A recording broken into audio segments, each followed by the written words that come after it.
Good morning. It says we're live. Are we though? Are we really? Chaos Prepper, Dome Seeker, thank you for being here. Forrest, good to see you, buddy. Who else? We got Forrest. Yes, I just said that. Black Cat, Whirly Gig. Juan Robles, hello. Good morning. Slee Stack, glad you could be here. And there's a few others. Let me scroll up, see who I missed. Window Liquor. I think that's about everybody. Might be some Appalachian Mercantile in the house. Thank you. Okay, FJB, 5x5. Thank you very much. Woo, we're a packed house today. But for you few that are here, I'm going to show you something real quick. Just because I already have it out, I know last night we talked about different religions and stuff, but I also have an old Catholic Bible that I plan on restoring just because I found this thing in a thrift shop slash flea market type area, and I saw it in the case and I couldn't let it sit there and just rot away, so I had to get it. I plan on having it restored for historical purposes, and it's really, really pretty. But I'll show it to you real fast. I took it out for a subscriber who asked me about old Bibles, and I was like, well, here's one. And he was like, wow. So I took it out. I normally don't. It's staying wrapped up until I can get it shipped out to have it actually refurbished. So I'll show it to you real fast. It is not in the best condition because, again, it has to be refurbished. But look at the size of this thing, all right? It's got old metal locks on it, gold inlay. Look how beautiful that book is. Look how thick. That's what she said. Anyway, yes, all the pages are intact. It is it's a piece of history. It's from the mid 1800s. It was just sitting in a flea market slash thrift shop type of place. And it was the binding is separating, and I just couldn't have that. So regardless of whether it's my religion or not, it's an old piece of history, and I think it needs saved. So I'm gonna put this back over here because it's heavy. All right. Oh.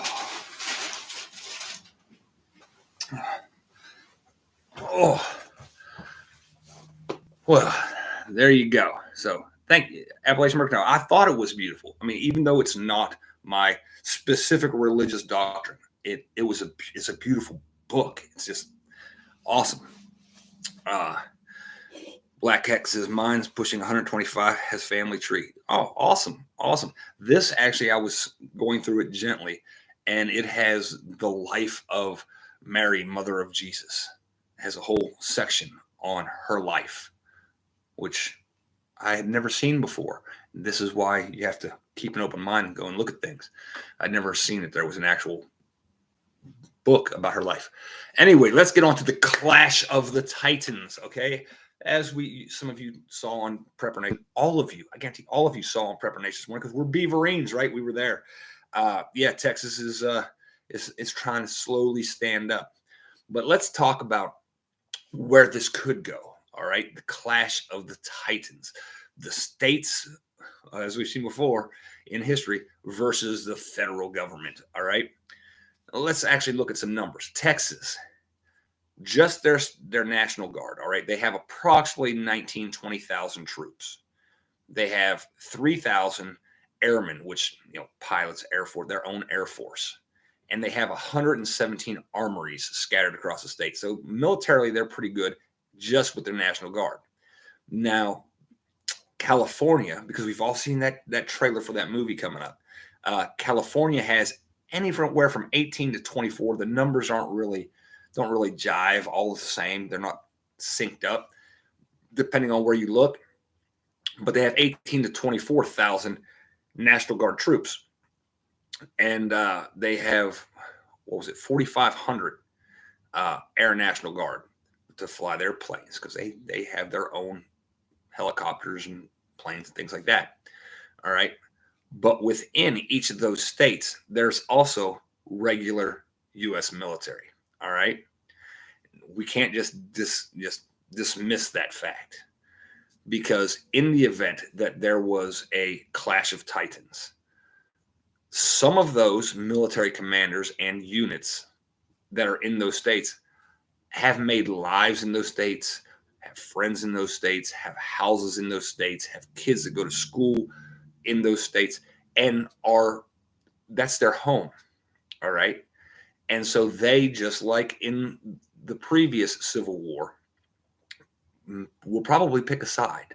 Okay. They will definitely pick one side or the other. They'll either get the hell out of Texas, or they'll just incorporate those military bases into Texas. All right. Basically, the Texas, like, now you swear allegiance to us.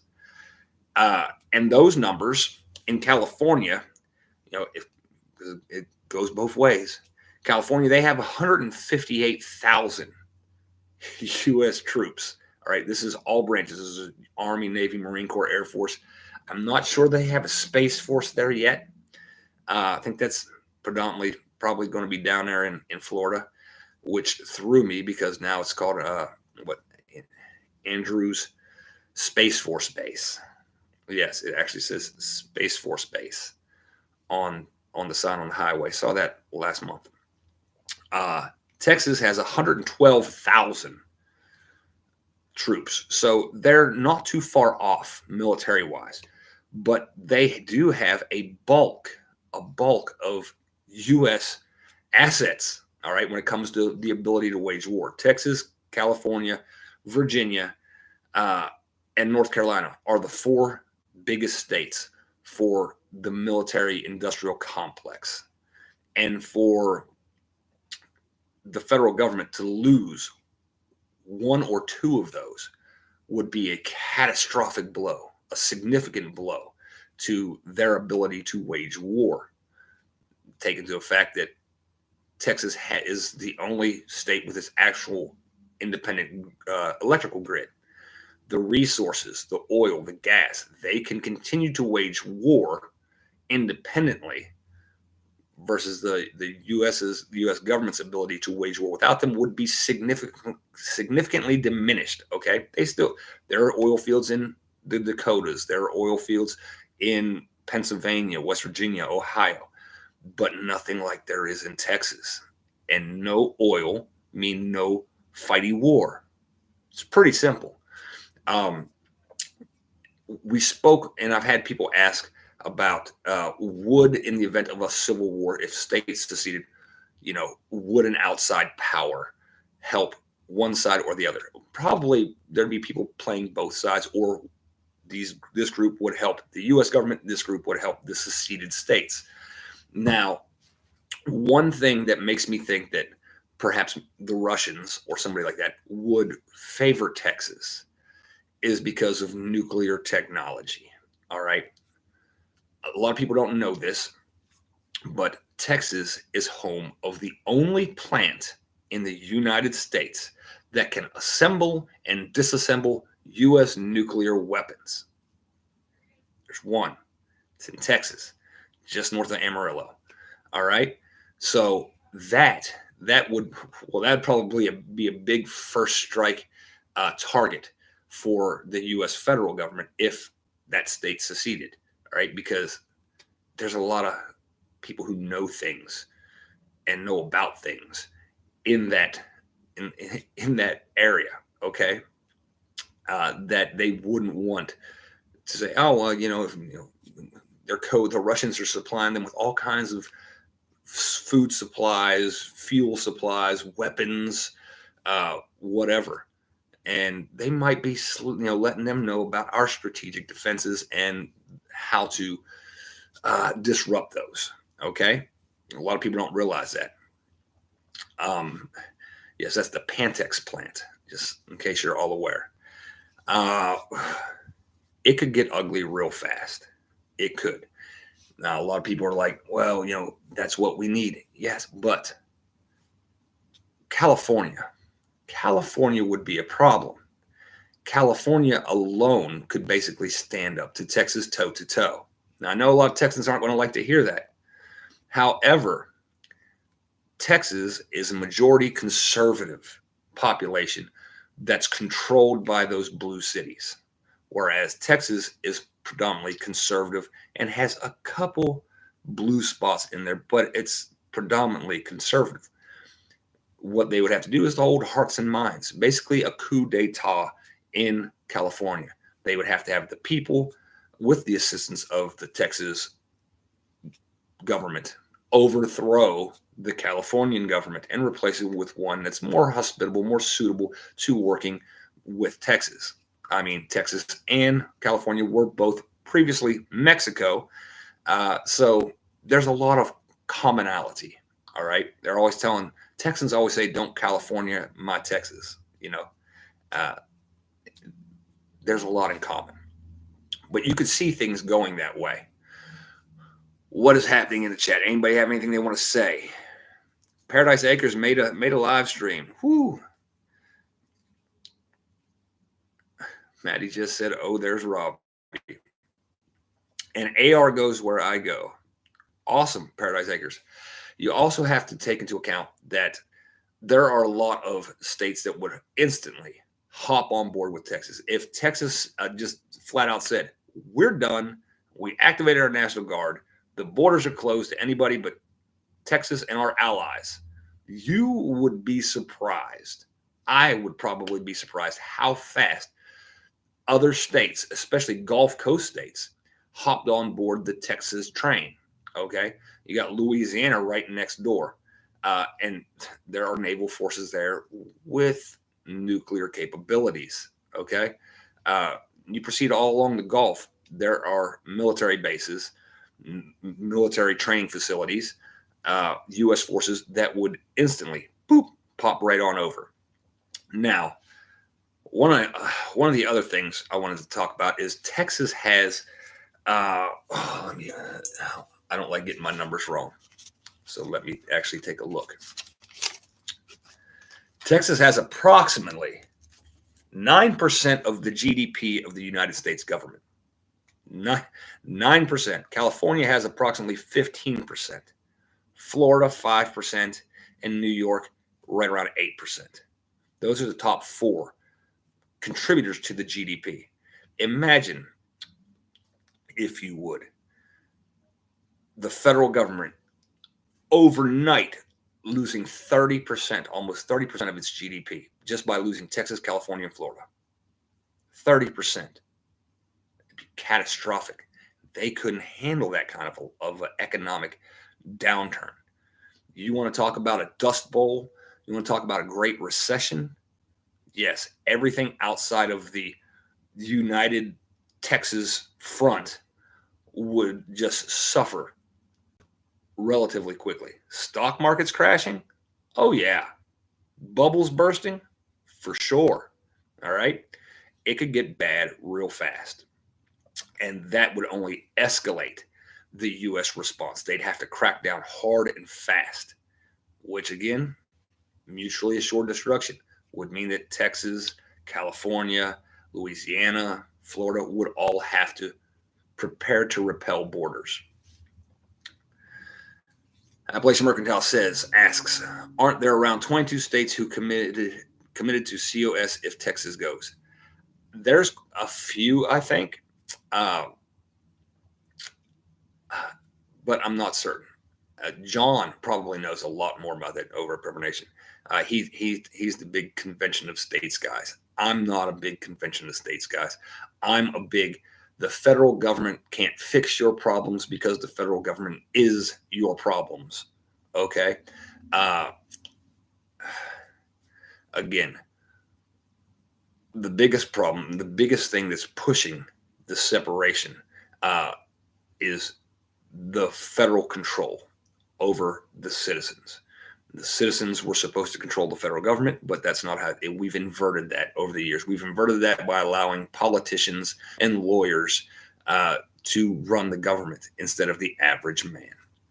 And it is inevitable that the average man and the lawyers and politicians end up getting into a fisticuffs, if you will.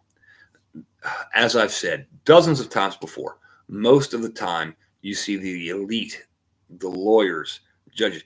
If you've ever been involved, whether it be through a divorce, through speeding, if you've ever been involved with the judicial system of the United States, you will see the most arrogant, group of individuals you will ever see, whether it be prosecutors, defenders, whether it be the judges. You will see the most arrogant. Why? Because most of them have never been punched in the teeth. They've never been humbled physically. All right. And that's what it will come down to in another civil war.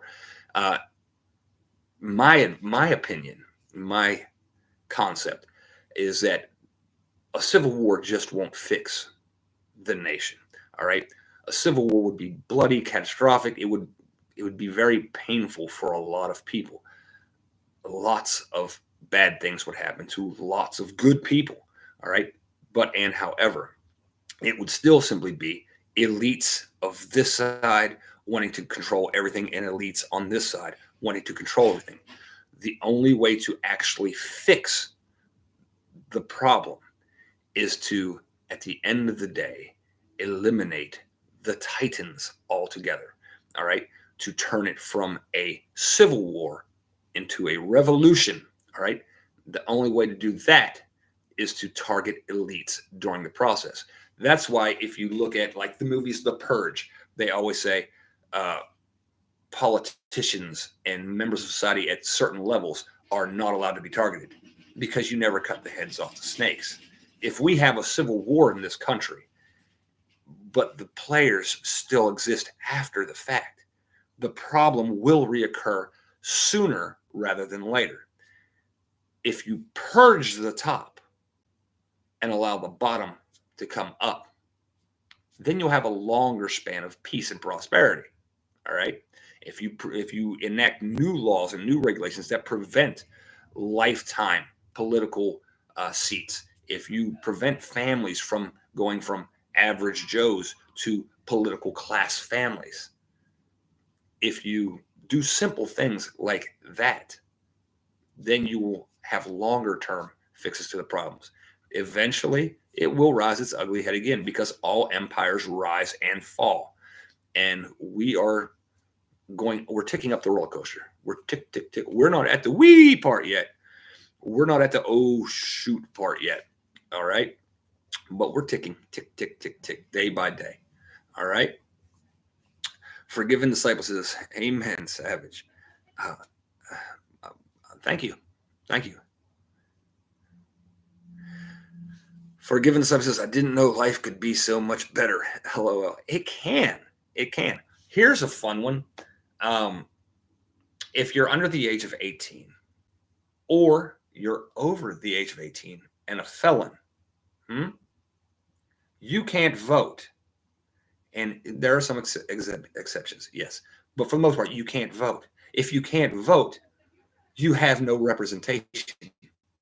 And we have no taxation without representation, correct? So how can they legally tax you if you're under 18 or over 18 and a felon? They can't. Big government suits big government. It doesn't work for you.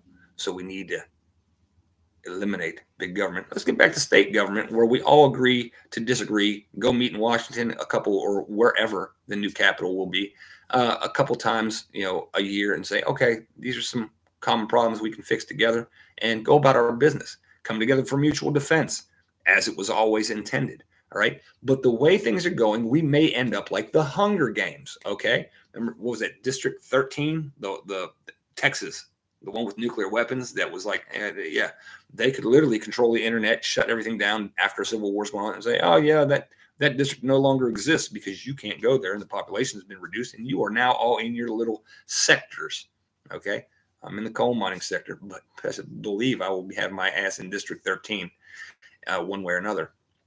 But yes, think about that. All right. I hope this makes some people think. We're just getting our toes in the water. So let's see what comes next. I mean, look at Colorado. Colorado, what did they do? They said Trump can't even be on the ballot for the next election because he was not convicted or charged with insurrection. Okay. I don't know how that works, but all right. Hope you all have a great day. Hope you found this entertaining or at least a little bit enlightening. Thank you all for being here. and I'm out of here.